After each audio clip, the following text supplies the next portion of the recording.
We find ourselves at a crossroads. Our people are frustrated by the pervasive issues that plague our daily lives. The continued corruption in some government agencies that undermines our progress. Ang korupsyon po ay hindi titigil sa ating bansa.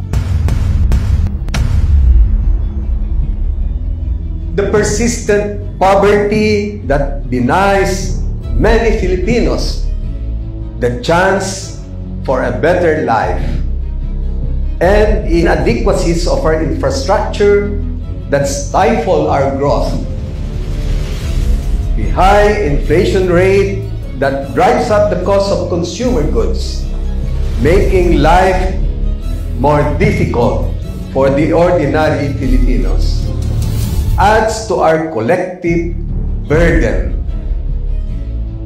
The bullying in the West Philippine Sea threatens our sovereignty, while the proliferation of illegal photos brings social issues that affect our communities. And the call for the modernization of our military to secure our nation and uphold our sovereignty with the respect it deserves is nothing short of urgent and vital for our survival as a free nation.